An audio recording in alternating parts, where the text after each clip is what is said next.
अस्सलाम वालेकुम। मोहम्मद अजहर सिद्दीक अपने YouTube प्रोग्राम के साथ हाजिर खिदमत है। आप मैस व्यूज के साथ प्रोग्राम रेगुलरली देख रहे हैं। कोशिश कर रहे हैं हम कि नागा ना हो पाए और आप तक बर वक्त और सही इतला पहुंच सके। कल से justice chief justice Mohammad Qasim Khan साहब के रिमार्क्स में, चूंकि कोर्ट के अंदर खुद मौजूद था और जिस तरह के लफ्ज अल्फाज उन्होंने पाकिस्तानी फौज के बारे में, एक इदारे के बारे में इस्तेमाल किए, वो मेरा ख्याल है काबिल बर्दाश्त नहीं है हर एक के आदमी के लिए। और इसी वजह से सोशल मीडिया पर हर जगह बड़ी बाज़गश्त सुनाई देती रही उसकी। और कमाल की बात है, जब जमीन, जो कि वो हाईकोर्ट की जमीन की अगर बात करते हैं तो ये 1 फरवरी 2016 का नोटिफिकेशन है जो रजिस्ट्रार ने डीसीओ लाहौर को लिखा था, लैंड प्रपोजल बाय डीएचए। और उसमें बड़ा जिक्र है, I am refer to your letter number on subject cited above and to request you to get the land measuring 50 canal situated in Moza, Sangatpura, mutated in favor of Defense Housing Authority, and the land measuring 65 canal in Moza, Fullerwan, mutated in favor of this court. 50 कनाल जमीन का वो जिक्र किया जा रहा था। ये 2016 के अंदर ही म्यूटेशन के हवाले से बकायदा लिख दिया कि 50 कनाल की जगह 65 कनाल जमीन, वो शायद मार्केट रेट के कॉन्टेक्स्ट में आ गए हो। लेकिन क्या जजेस always speak through their judgement, ये एक बेसिक कॉन्सेप्ट है। मैं जरा चूंकि वहां मौजूद था कोर्ट के अंदर और पॉलिटिकल डायरीज में इरफान हाशमी के साथ बड़ी तफसीली इस बारे में कल की जो गुफ्तगू हुई और जो मामला सामने है वो डिटेल में डिस्कस की थी। अब आज फिर हियरिंग थी, असदुल्ला खान साहब मौजूद थे, सीनियर एंकर पर्सन है, प्रोग्राम अपना भी करते हैं और कोर्ट में मौजूद थे। इनसे पूछते हैं कि कल जो कुछ कहा उसको कहाँ परखते हैं, कहाँ देखते हैं, कहाँ एक बेसिक प्रिंसिपल है जुडिशियल ओवर रीच का, एक बेसिक प्रिंसिपल है जुडिशियल रेस्ट्रेंट का कि यहाँ आपको रुकना है, ओवर रीच अपनी बाउंड्री को क्रॉस करना है। क्या खाली रिमार्क्स जो हैं इस तरह के देना जो मीडिया की जीनत बनते हैं, क्या कहते हैं इस बारे में असदुल्ला साहब? आज़म साहब, ये बड़ा इम्पोर्टेंट पॉइंट है और ये सिर्फ अगर चलें यहाँ तो फौज के बारे में कहा गया ना, जो कुछ कहा और बड़े गैर मोहतात अंदाज में कहा गया। और आज जो उनका लबो लहजा था, जो उनकी टोन थी, जो धीमा अंदाज था और वो सब चीजें थी, वो खुद इस बात की क्या तस्दीक करती हुई मालूम होती थी कि जो कल उन्होंने कुछ कहा, जो कुछ कहा और जिस लहजे में कहा, वो शायद उनको खुद भी ख्याल आया कि वो दुरुस्त नहीं था। क्योंकि अगर दुरुस्त होता या दुरुस्त समझते तो आज वो उसी लबो लहजे को बरकरार रखते और वहीं से शुरू करते। हाँ भाई, मैंने बुलाया था कल ब्रिगेड सती को, कहाँ है ब्रिगेड सती? आए नहीं, कहाँ रह गए, क्यों नहीं आए? तो आपने देखा कि ब्रिगेड सती का तो नाम तक ना लिया गया आज। और इसके साथ साथ जब उनसे कहा गया कि आप कल वाले अपने अल्फाज को हज़फ कर दें, तो उनको बहुत लंबी 5-7 मिनट पर मुश्तमिल एक तमहीद बांधनी पड़ी। तो मैंने जैसे कि कहा कि ये तो चलें फौज का, पाकिस्तान के एक बहुत बड़े और पाकिस्तान के सबसे मुनज़्ज़म इदारे के बारे में के बारे में थे, और एक ऐसे इदारे के बारे में कि जिसके जवान सरहदों पर जाकर अपनी जानों के नजराने पेश कर रहे हैं, उनका मोराल डाउन हो सकता था। एक ऐसे इदारे के बारे में कहा गया। लेकिन अगर कोई आज वो बार बार फर्जी नाम लेते रहे ना, सलीम और जमील, अगर वो किसी सलीम और जमील के बारे में भी गैर मोहतात रवैया इख्तियार करें कोई भी जज साहब, तो उस पर भी सवाल उठ सकते हैं कि आप उसको ट्रायल चलाए बगैर कैसे जेल भिजवाने का कह सकते हैं कि हाँ भाई कल आओ तुम्हें मैं कल जेल भिजवा दूंगा।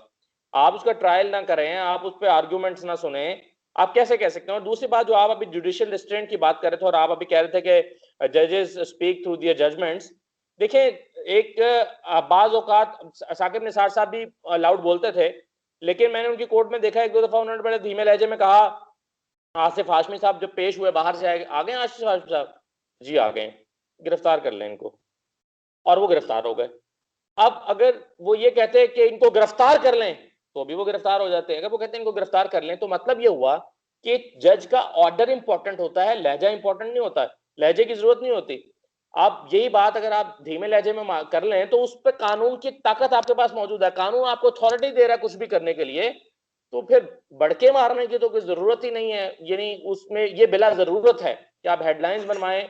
और आप देखिए खास वो लोग जो एंटी स्टैब्लिशमेंट समझे जाते हैं, उन्होंने एक एक टिकर को ट्वीट किया, उस पर वीडियोस की, आर्मी को मलाइन किया, और ऐसा लगा कि वो मकासद उन्होंने पूरे कर लिए। और आज जब पता चला कि आज जो है वो चीफ जस्टिस साहब ने उस पर कोई बात नहीं किया, कोई एक्शन नहीं लिया, तो वो सब जो है वो ऐसा लगता है कि शायद सो गए हैं या कहीं गायब हो गए हैं, अब उस पर कोई बात नहीं कर रहे।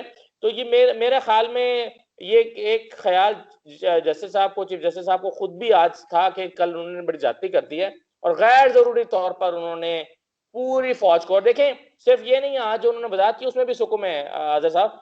आज उन्होंने वजाहत की कि मैंने फौज के बारे में तो नहीं कहा था, मैंने तो कहा था जो है वो जो यहाँ पर अफसरान है उनके बारे में, जो मुतल्लिका अफसरान है उनके बारे में। नहीं सर, पॉलिटिकल स्टेटमेंट्स भी दी थी उन्होंने, मैंने अपनी वीडियो में भी कहा। पॉलिटिकल स्टेटमेंट ये थी कि पाकिस्तान में ज्यादातर फौज ने हुकूमत की है और अपने मर्जी के कानून बनवाए हैं ताकि उनको कोई पूछ ना सके। ये एक पॉलिटिकल स्टेटमेंट है मेरे ख्याल में, मैं जितना मैं इस मामले को समझता हूं, क्योंकि पाकिस्तान में ज्यादातर फौज ने हुकूमत की, इसका डीएचए के इस केस से कोई ताल्लुक नहीं था। तो ये रिमार्क्स गैर जरूरी हुए और मजमूई तौर पर पूरी फौज के बारे में हुए, जिसके बारे में उन्होंने कहा कि आज मैंने फौज के बारे में तो बात नहीं की। बहरहाल उन्होंने चूंकि वजाहत कर दी है और कह दिया कि मैंने फौज के बारे में नहीं कहा, तो फिर जो कुछ कल उन्होंने कहा है उसके बारे में यही समझना चाहिए कि उन्होंने फौज के बारे में नहीं कहा।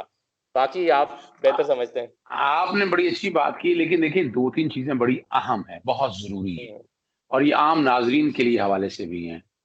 पर्चा दर्ज हो तो गिरफ्तार आप नहीं करवा सकते, बड़ी साफ सी बात है। गिरफ्तार करनी है मुतलका पुलिस ने, उसके पास इख्तियार मौजूद है। यहाँ तो पर्चा कोई दर्ज नहीं था। लेकिन हम आप रियलिटीज पे जो सवाल है जो मुझसे पूछे गए बताने के हवाले से, एक सवाल ये भी पूछा गया कि क्या इस तरह चीफ जस्टिस साहब या जज गिरफ्तार करा सकते हैं? देखिए इख्तियार मौजूद है, वो कोर्ट ने अगर कोई ऑर्डर दिया है, ऑर्डर की कंप्लायंस नहीं होती है, तो आर्टिकल 204 आईने पाकिस्तान 1973 का और कंटेम्प्ट ऑफ कोर्ट ऑर्डिनेंस का सेक्शन 3 है जो बताता है तौहीन अदालत कमिट की है। Section 5 contempt of court ordinance में 6 माह तक की सजा दी है। उसका तरीका है कि पहले उससे वजाहत तलब की जाती है कि आपने ये वायलेट किया, क्यों ना आपको जेल भेज दिया जाए। और उसके जेल भेजने का प्रोसीजर एक पूरा है, ट्रायल कंप्लीट होता है, सजा होती है। इसमें मिसाल आपके सामने मौजूद है, यूसुफ रजा गिलानी के हवाले से देख लें, till rising of the court सजा हुई। फिर सजाएं आप देख लें, तौहीन अदालत के अंदर निहाल हाशमी को, दानियाल अजीज को, तलाल चौधरी को, ये पूरा प्रोसीजर है। यानी ऐसे नहीं कह देने से। और ये जब एक बंदा बात कर रहा तो उसे पता है कि वो क्या बात कर, एक वकील तो कर सकता है इस तरह की बात, बैठे रोस्टर पे गिरफ्तार करें, पकड़ लें इसको, ये कर लें, तो फैसला तो जजेस स्पीक थ्रू देयर जजमेंट। यानी वो एक सवाल बड़ा सीधा सा है कि क्या ऐसा किया जा सकता था, पेटी उतार के आए और इस तरह के अल्फाज जो इस्तेमाल किए थे, ये ये शुरू से ही तज़ीक़ मुझे आमेज़ पहले अल्फाज़ है। शो। आप यानी आप देखिए ना, आर्टिकल 19 बड़ा क्लियर है, राइट टू आप स्पीक तो आपके पास मौजूद है, लेकिन रीजनेबल रिस्ट्रिक्शन लगी हुई है। मोरालिटी, डिसेंसी, पब्लिक ऑर्डर, यानी ये नहीं बात कर सकते। और ये फंडामेंटल राइट्स है, किसी जज को ये इख्तियार नहीं है कि वो अपनी वो लिमिट्स जो दी हुई है उस लिमिट्स को क्रॉस कर सके। तो ये बुनियादी तौर पर एक देखिए, इंसान गलती कर देता है और गलती को माजरत करने में हर्ज कोई नहीं है। यानी मैं ये नहीं कहता कि माफी, और फिर बाकायदा आपके दोस्त काफी हजरात कोर्ट में मौजूद होते हैं, आपको तो पुराना तजर्बा है कि कई जजेस के साथ आपने वक्त गुजारा आपने, और वो साफी हजरात तो हमारे बहुत दोस्त वहाँ मौजूद होते थे, ताकि और वो खबर कई उसमें सोशल एक्टिविस्ट में, यानी कल की डेट में अंदर मुस्लिम लीग नून लॉयर्स फोरम के लोग भी वहाँ कोर्ट के अंदर मौजूद थे। तो सवाल तो बड़े उठते हैं। तो यहाँ यानी इस कॉन्टेक्स्ट में आप नहीं समझते कि इस हवाले से कोई ना कोई जजेस की आपस में बैठकर फुल कोर्ट की या बाकियों की मुलाकात होकर यानी इस मामले को देखना चाहिए? बिल्कुल सही है आज़ाद साहब, जो ज़ातिया राह हैं वो आपके रिमार्क्स में नज़र नहीं आनी चाहिए और वो बिल्कुल गैर ज़रूरी तौर पर। अब आप देखिए ना, एक और मामला इसमें हुआ, इसको आप 2 हिस्सों में तकसीम कर लेना कल की सारी सिचुएशन को। एक आज महसूस हुआ कि चीफ जस्टिस साहब एक मामले से सरासर लाइल्म थे, उन्हें पता ही नहीं था कि ये सेटलमेंट 50 कनाल के मुकाबले में 56 कनाल की सेटलमेंट हो चुकी है और ये मामला 2016 में निमट चुका है। उन्होंने एक ऐसे सरसरी तौर पर जुमला कह दिया जो हम सरे राह चलते हुए कोई किसी को कह देता है कि जी इन्होंने तो ये तो फलां तो कब्जा है माफिया जी, फलाने तो कब्जा किया हुआ है। अब आपके शायद इल्म में भी नहीं था, आज आप कह रहे हैं कि जी मैं इसकी तहकीक कराऊंगा कि इसी ने इस पर दस्तखत किए हुए हैं और ये मामला निमट गया था और या नहीं निमट गया था। और उन्होंने कहा कि अगर ये ना निमटा हुआ तो मैं सईद रां को पूछूंगा कि उसने फिर क्यों अपने फेसबुक पर ये स्टेटस लगाया। लेकिन अगर सईद रां ठीक कह रहा है और आप गलती पर थे, तो क्या जैसे सईद रां की सनसनिश होगी तो ऐसे ही चले। मैं चीफ जस्टिस साहब, बड़े ऑनरेबल चीफ जस्टिस के लिए सनसनिश का लफ्ज तो इस्तेमाल करना मेरी, मैं तो जो है वो बिल्कुल ये जेबी नहीं देता, ना करने चाहिए। लेकिन मैं ये कहूँगा कि क्या फिर अपने अल्फाज कम अज कम आप हजफ कर लेंगे या उस पर माजरत खाना रवैया कोई इख्तियार करेगा कि जनाब वो मेरे इल्म में नहीं था, बशरी तकाजा है, गलती हो जाती है, मेरे इल्म में नहीं था कि ऐसा कोई सेटलमेंट हो चुका और मैंने कह दिया कि जहां तो लाहौर हाईकोर्ट के पर डीएचए ने कब्जा कर रखा है। तो इसी तरह तो फिर अगर ये मामला उनकी बात दुरुस्त है तो फिर तो डीएचए भी कह सकती है कि लाहौर हाई कोर्ट ने हमारे 65 कनाल पे कब्जा कर रखा है, अगर इसी तरह कब्जा होता है तो मेरा ख्याल है अच्छा, कि जी अच्छा, एक और बात बड़ी जबरदस्त है। यहाँ यहाँ या बैठ के यहाँ बात करने के कॉन्टेक्स्ट में हम जब बात कर रहे होते हैं, जैसे मैंने जुडिशियल रेस्ट्रेन, जुडिशियल ओवररीच के हवाले से मैंने बात की और बड़ी क्लैरिटी के साथ सामने रख कर, ताकि आवाम को, हमारे नाजरीन को इस बात की समझ आ जाए। और दूसरा देखिए ना, इस तरह के ये बयान जो है ना, इस बयान को पजीराई मुल्क से बाहर बहुत दी जाती है, इंडिया में, अफगानिस्तान में, यानी जो हमारे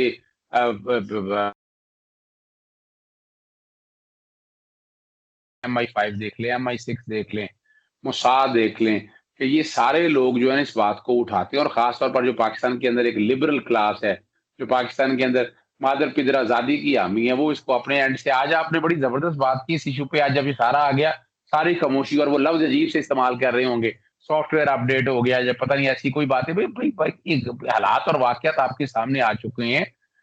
अब ये इन सारी वाकये को सामने रखकर अगर आप देखें, और बड़ी क्लैरिटी के साथ एक और चीज बड़ी वाज़ेह है कि देखिए, ये ब्रिगेडियर सती साहब का तो काम कोई नहीं था। एडमिनिस्ट्रेटर तो बदलते रहते हैं यहाँ डीएचए के। डीएचए एक खुद एक इदारा है, और डीएचए में, इदारे के अंदर सिविलियन लोग भी मौजूद हैं, फौजी हजरात भी लोग मौजूद हैं, और डीएचए के अंदर जो लोग रह रहे हैं वो बहुत ज्यादा सिविलियन लोग हैं। यानी यहाँ बैठकर कहा, कल ये भी कहा गया कि गिरा दें, वो आज ही गिरा देनी है या कल ही गिरा देनी है। फौरन कैसे हो सकती हैं ये बातें? यानी इस तरह की बातें तो सोचनी चाहिए, हजार दफा ये सोचते हुए, और इसका इंप्रेशन अच्छा नहीं पड़ता है। नहीं, जब आप आज़ाद साहब ये कहते हैं ना कि मैं किसी से नहीं डरता, मैंने 11 साल किसी से डर के काम नहीं किया, तो इसका मतलब है कि क्या इस कुर्सी पर बैठने वाला कोई और लोग हैं वो डरते भी हैं? मतलब डरना तो नहीं चाहिए आपको। तो इंसाफ कानून की किताबें आपके सामने टेबल पे पूरी पड़ी हुई हैं, बिखरी हुई हैं, ये फलां रूल है, ये फलां कानून है, फलां कानून है, पूरी आपकी टेबल पे। आपने उन किताबों और उसमें लिखे हुए कानून के मुताबिक करना है। डरने और ना डरने की तो बहस ही नहीं है। तो ये गैर जरूरी ऐलान था कि मैं किसी से नहीं डरता, इसको मैं ऐलान समझूंगा कि मैं किसी से नहीं डरता। गैर जरूरी ऐलान था, इसकी जरूरत नहीं। ये अंडरस्टूड है कि चीफ जस्टिस किसी से नहीं डरता, ये अंडरस्टूड है, ये कहने की जरूरत नहीं है। ये उसके मनसब का हिस्सा है, उसमें शामिल है कि वो किसी से नहीं डरता और वो कानून के मुताबिक फैसला करता है। तो ये ऐलान भी गैर जरूरी होता है कि जी मैं किसी से नहीं डरता, और जो है वो मैंने 11 साल हो गए मैंने, और मुझे पता है कैसे ऑर्डर मंगवाने। तो फिर आप मंगवाया क्यों नहीं? फिर आपने आज ब्रिगेड सती को क्यों नहीं बुलवाया? फिर मेरा सवाल पैदा होगा ना यहाँ पर सर, बहुत सारे लोगों के जहनों में भी होगा कि ब्रिगेड सती के बाद का नाम क्यों नहीं लिया? आज आपने पूछा क्यों नहीं कि वो कहाँ है, क्यों नहीं आए? मैंने कल बुलाया था उनको और मैंने जो है वो उनको कहा था कि जरूर आए, लेकिन वो नहीं आए। क्यों नहीं आए? पूछना तो चाहिए था, वो पूछा भी नहीं उन्होंने। तो वो फिर कल वाला जुमला कि मैं किसी से नहीं डरता और आज का लहजे में तब्दीली, तो ये बहरहाल आप इस पर ज्यादा कमेंट कर सकते हैं। मैं तो अभी तिफले मकतब हूँ। पहले बहुत शुक्रिया, बहुत शुक्रिया। इजाजत दीजिएगा। अस्सलाम वालेकुम, खुदा हाफिज, पाकिस्तान जिंदाबाद।